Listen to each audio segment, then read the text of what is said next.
अक्सर हम दुनिया की बड़ी बड़ी सुर्खियां तो देखते हैं, लेकिन उन सुर्खियों के पीछे छिपे इंसानों की कहानियों को भूल जाते हैं। आज हम एक ऐसी ही कहानी को करीब से जानेंगे। एक ऐसे इंसान की कहानी जिसका सपना सिर्फ अपने परिवार से जुड़ा था, पर वो एक ऐसे संघर्ष में फंस गया जो उसका था ही नहीं। सोचिए, ये शब्द एक माँ कह रही है अपने बेटे के बारे में, और बस इन्हीं चंद शब्दों में हमारी आज की पूरी कहानी का सार छिपा है। ये कहानी है उम्मीद की, कड़ी मेहनत की और एक ऐसी त्रासदी की जिसने एक पल में सब कुछ बदल दिया। तो कौन थे वो जिनके बारे में उनकी माँ ये कहा? चलिए मिलते हैं सूदितिसाक रिंथालाक से। वो कोई हीरो या कोई बड़ी हस्ती नहीं थे, नहीं, वो बस एक आम इंसान थे जिनका सपना भी बहुत सीधा साधा था। सूदितिसाक थाईलैंड के एक गांव के रहने वाले एक आम कृषि मजदूर, शांत स्वभाव के थे, बहुत मेहनती और अपने परिवार के लिए उम्मीद की एक लौ। बस यही उनकी दुनिया थी, यही उनकी पहचान। तो सवाल ये है कि आखिर क्यों कोई अपना घर, अपना देश छोड़कर हजारों मील दूर जाता है? वजह बहुत बड़ी नहीं थी, पर बहुत गहरी थी। अपने बच्चों के स्कूल की फीस भरनी थी, अपनी बूढ़ी माँ की दवाइयों का खर्चा उठाना था और बस ये पक्का करना था कि घर पर सब ठीक से रोटी खा सकें। बस यही छोटे छोटे सपने थे जो उन्हें हर रोज काम पर भेजते थे।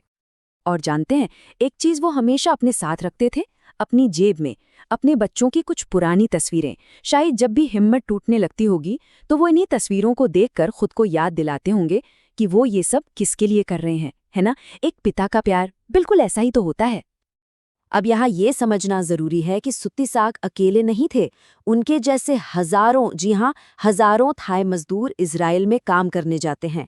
तो ये सिर्फ एक इंसान की कहानी नहीं रह जाती, ये एक बड़े सिस्टम का, एक बड़ी मजबूरी का हिस्सा है। तो चलिए थोड़ा समझते हैं कि ये हजारों मील का सफर लोग तय ही क्यों करते हैं। देखिए, एक तरफ है थाईलैंड का गांव। वहां काम के मौके कम हैं, खेती से उतनी कमाई हो नहीं रही और महंगाई बढ़ती जा रही है। ये सब चीजें आपको बाहर धकेलती हैं। और दूसरी तरफ है इजराइल। हाँ, वहां काम बहुत कठिन है, मजदूरी है, लेकिन कमाई पक्की है। एक ऐसी उम्मीद है जिससे परिवार का भविष्य सुधर सकता है। ये एक बहुत मुश्किल फैसला होता है, लेकिन हजारों लोग ये फैसला लेते हैं। हजारों मील की दूरी थी, सही बात है, लेकिन दिल से वो अपने परिवार से कभी दूर हुए ही नहीं। सोचिए, दिन भर खेतों में हाड़ तोड़ मेहनत करने के बाद जब इंसान पूरी तरह थक जाता है, तब भी वो वीडियो कॉल करना नहीं भूलते थे। रोज अपने बच्चों से बात करना, उनका चेहरा देखना, ये उनका एक नियम था, एक आदत थी। और फिर वो तारीख आई, 7 अक्टूबर 2023। एक आम सी सुबह जो किसी के लिए भी आम नहीं रही। एक ऐसी सुबह जिसने सूदितिसाक के सारे सपनों, उनकी सारी मेहनत, उनके परिवार की हर उम्मीद पर हमेशा के लिए एक अंधेरा पर्दा डाल दिया। सब कुछ बहुत बहुत तेजी से हुआ। दक्षिणी इजराइल पर अचानक हमला हो गया।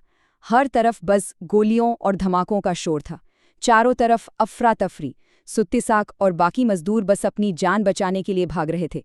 उन्हें क्या पता था कि इस लड़ाई में उन जैसे निहत्थे लोगों को भी निशाना बनाया जाएगा।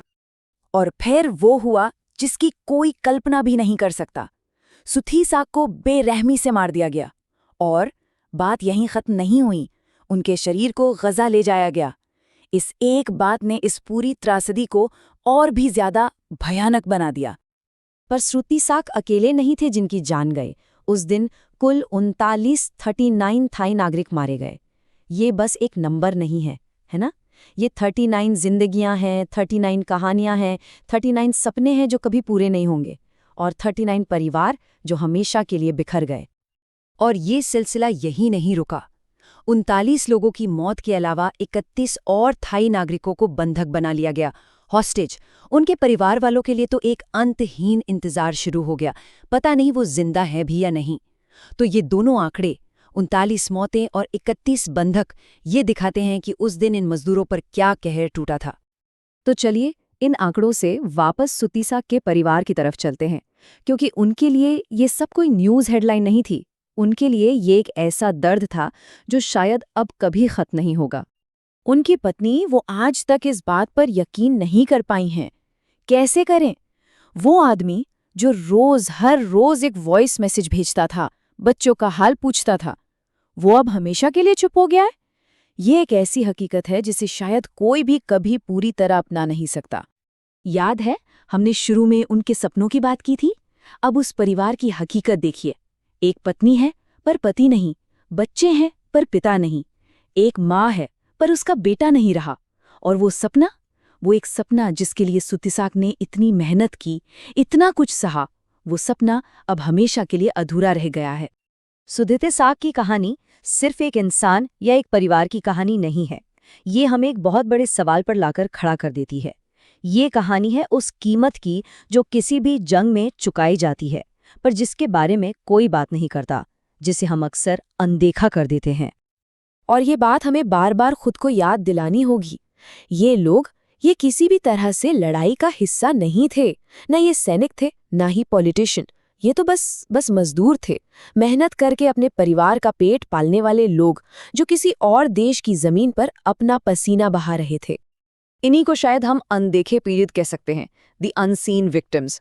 वो लोग जो बेहतर जिंदगी के लिए सरहदें पार करते हैं, दूसरे देशों की जमीन सींचते हैं, वहां की अर्थव्यवस्था में मदद करते हैं, लेकिन जब नफरत और हिंसा भड़कती है तो सबसे आसान निशाना भी यही बनते हैं। और इनकी कहानियां वो अक्सर बड़ी बड़ी खबरों के शोर में कहीं दबकर रह जाती हैं।